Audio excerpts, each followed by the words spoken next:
Sekarang kita akan bahas materi matematika peminatan kelas 12 MIPA, khususnya materi distribusi peluang binomial. Bagian yang pertama yaitu peluang variabel acak diskrit. Nah, nanti materi ini kita bagi jadi dua ya. Ini yang pertama. Nanti bagian yang kedua baru kita bahas distribusi peluang binomial. Jadi ini sebagai pengantarnya dulu ya. Ya, kita mulai dari variabel acak. Variabel acak merupakan variabel yang nilainya ditentukan oleh hasil percobaan. Nah, nanti ada dua. Yang pertama ada variabel acak diskrit. Nanti hasilnya berupa bilangan diskrit ya. Merupakan variabel acak yang nilainya diperoleh dari hasil menghitung atau membilang. Nah, nanti ini berupa bilangan bulat ya hasilnya. Misalnya kita ngitung banyak benda. Ini kan nggak mungkin banyak benda itu 1,5 ya, tapi 1 atau 2 gitu ya. Jadi ini hasilnya bilangan bulat. Nah, sebaliknya ada variabel acak kontinu. Merupakan variabel acak yang nilainya diperoleh dari hasil mengukur. Nanti hasilnya berupa bilangan real ya, atau interval. Nah, misalnya kita mengukur tinggi badan. Ini kan ada koma-komanya nih. Atau mungkin mengukur berat badan ya. Jadi ini berupa bilangan real ya. Oke, demikian ya. Nah, untuk lebih lanjut kita akan bahas yang variabel acak diskrit ya, termasuk peluangnya. Ya, sebagai contoh untuk pemahaman variabel acak. Nah, Ketut melemparkan sebuah dadu sebanyak 1 kali. Nyatakan mata dadu yang muncul sebagai variabel acak. Nah, mata dadu yang muncul kan sebagai bisa X, yaitu 1, 2, 3, 4, 5, atau 6 ya. Nah, ini, kita misal X merupakan variabel acak mata dadu yang muncul. Berarti X sama dengan 1, 2, 3, 4, 5, 6. Artinya, bisa jadi muncul mata dadu 1, muncul mata dadu 2, mata dadu 3, 4, 5, atau 6 ya. Oke. Itu tentang variabel acak. Nah, sekarang kita lanjut ke peluangnya. Peluang variabel acak diskrit dinyatakan dengan notasi ini ya, fx sama dengan p ini peluang ya. Dalam kurung X kapital sama dengan X kecil.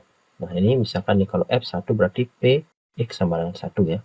Kalau F2 berarti P X sama dengan 2. Nah, sebagai contoh, Ketut melemparkan sebuah dadu sebanyak 1 kali. Variabel acak X menyatakan mata dadu yang muncul. Sajikan distribusi peluang variabel acak X.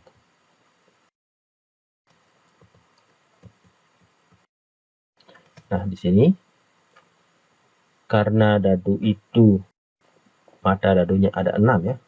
Berarti kita sajikan distribusinya mulai dari 1, 2, 3, 4, 5, atau 6. Nah, ini simbolnya kan ini fx ya. Nah, jadi salah satu penyajian datanya itu bisa dalam bentuk tabel ya. Bisa dalam bentuk diagram atau dalam bentuk fungsi. Nah, sekarang saya sajikan dalam fungsi ya.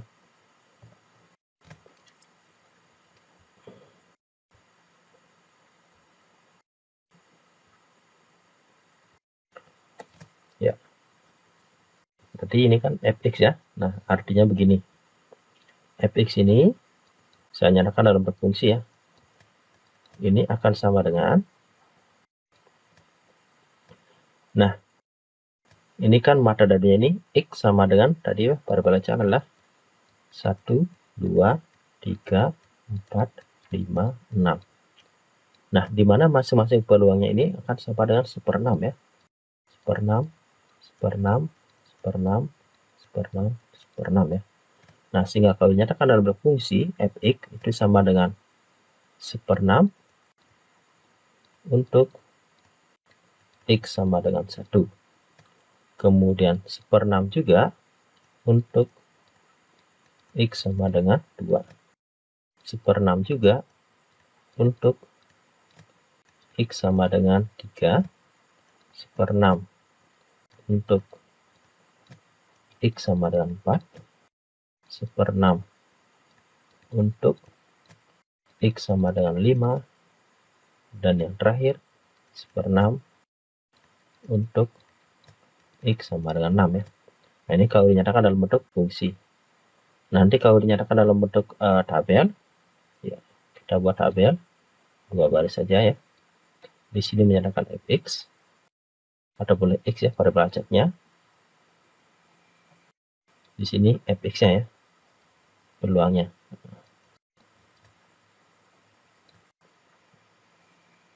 Nah, berarti X-nya itu kan 1, bisa muncul 2, bisa muncul 3, bisa muncul 4, bisa muncul 5, atau bisa muncul 6. Nah, masing-masing ini peluangnya adalah 1/6. Kalau X-nya 1 peluangnya 1/6, 2 juga 1/6, 3 juga 1/6, 4 juga 1/6, 5 juga 1/6, yang 6 juga 1/6. Berarti kalau kita jumlahin ini semuanya peluangnya adalah 1 ya. Ya, oke, demikian untuk peluang variabel acak. Nah, sekarang kita lanjut ke distribusinya. Distribusi peluang kumulatif. Nah, kumulatif ini artinya dijumlahkan ya, penjumlahan dari secara berurutan ya. Ya, peluang variabel acak X yang lebih kecil atau sama dengan X ditulis sebagai F kapital ya. F kapital X sama dengan ini, P ini simbol peluang. P dengan kurung X kurang dari sama dengan X sama dengan. Nah, ini kita mulai dari F paling kecil ya. Nah, kalau 0 ya 0 ya. Berarti F0 tambah F1 tambah F2 tambah F3 sama dengan Fx ya. Jadi kalau paling kecil adalah 1 berarti F1 tambah F2 tambah F3 sama dengan Fx ya. Pokoknya mulai dari yang paling kecil sampai dengan yang terbesar ini, batasnya ini ya. Ya, sebagai contohnya, Ketut melemparkan sebuah dadu sebanyak 1 kali. Variabel acak X menyatakan mata dadu yang muncul. Tentukan nilai F3. Ya, oke.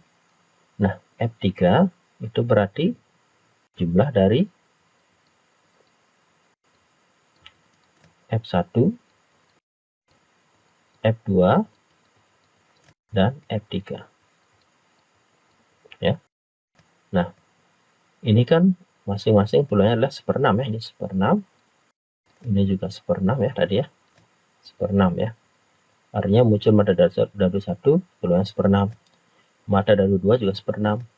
Mata dadu 3 juga 1/6. Nah, sehingga ini dengan jumlahkan jadinya 3/6.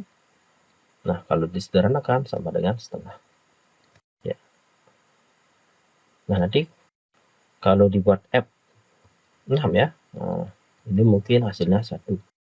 Artinya dia jumlah dari F1, F2, F3 sampai dengan F6 ya. Karena dia jumlah dari semua kemungkinan angka yang muncul dari satu dadu tersebut. Ya, oke, demikian materi peluang variabel acak diskrit ya. Nah, untuk lebih paham, coba kita bahas beberapa contoh soal berikut ini ya. Nah, ini part soal aja. Kita mulai dari yang nomor 1. Sekeping uang logam dilemparkan 2 kali.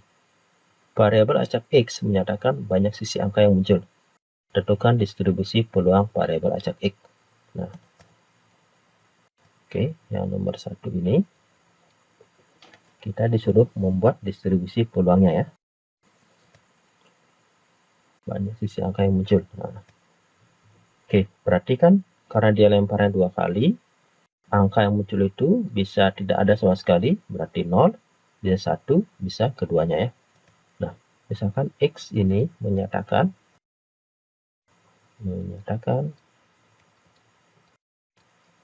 nah, banyak variabel acak ya, variabel acak banyaknya ini ya, banyaknya sisi angka yang muncul. Sisi angka yang muncul.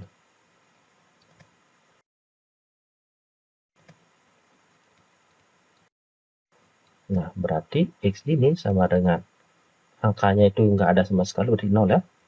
Angkanya muncul 1 atau angkanya muncul 2. Nah, kalau angkanya 0 itu berarti ketiganya gambar ya. Nah, ini kalau kita nyatakan ya, X sama dengan 0. Nah, ini kejadian adalah nggak ada angka muncul, berarti gambar, gambar, gambar ya. Berarti ini kita cari F0. Oke, berarti ini ingat peluangnya ini 1 ya. NS-nya itu sama dengan ini 2, sekeping uang logam dilemparkan 2 kali ya, berarti 2 pangkat 2 ya. Ini sama halnya dengan 2 koin dilempar sekali, 2 pangkat 2 juga. Sekeping uang logam dilempar 2 kali juga 2 pangkat 2 ya, 4. Nah, berarti GGG, sorry ini kok G-nya ada 3 ya. Dia kan dilemparnya ini 2 kali ya, nah, berarti gambar-gambar aja. Kalau 3 kali baru gambar ya. Oke, berarti di sini peluangnya adalah 1/4. Nah, ini kemungkinan ya. Kemudian kalau X sama dengan 1, berarti muncul angka itu 1. Berarti bisa jadi kejadiannya angka gambar atau gambar angka. Yang penting sisi angkanya ada 1 ya. Nah, ini berarti F1 ya. Nah, sama dengan ini 1, 2. 2 per NS-nya 4. Kemudian kalau X sama dengan 2, nah berarti keduanya adalah angka ya. Angka.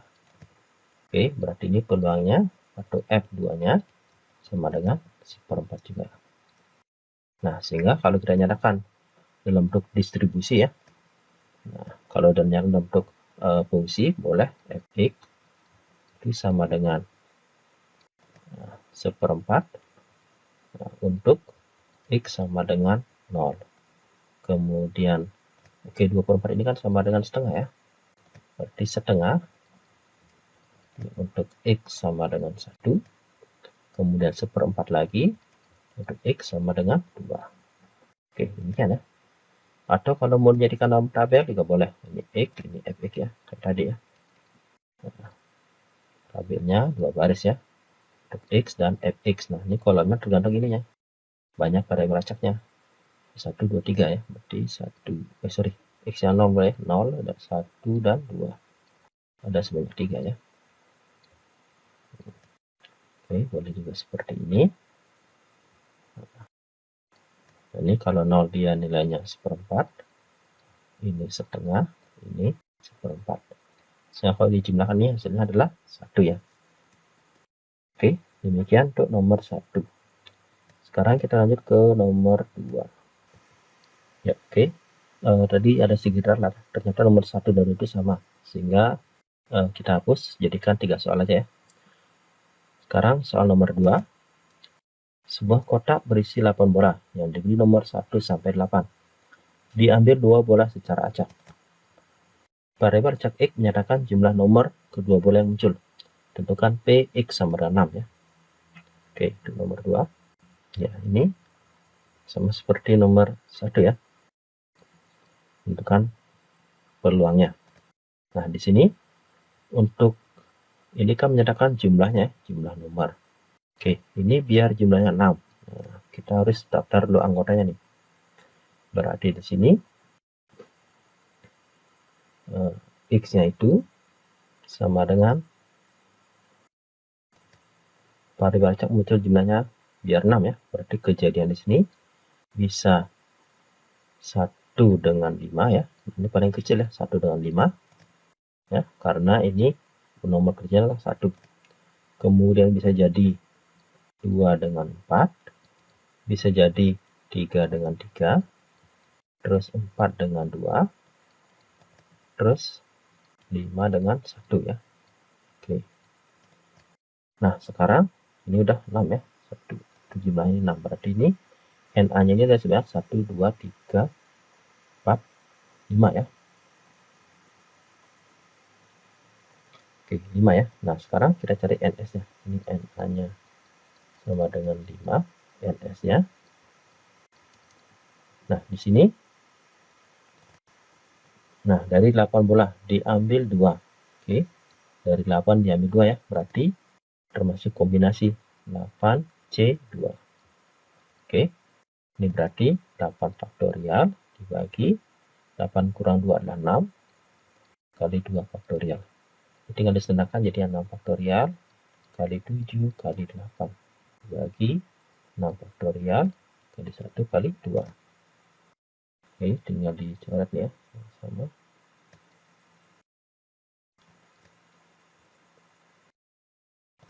Nah, ini kita tinggal sederhanakan dengan ini. Kemudian 2 dengan 8 masih 4 ya. Berarti masih 7 kali 4.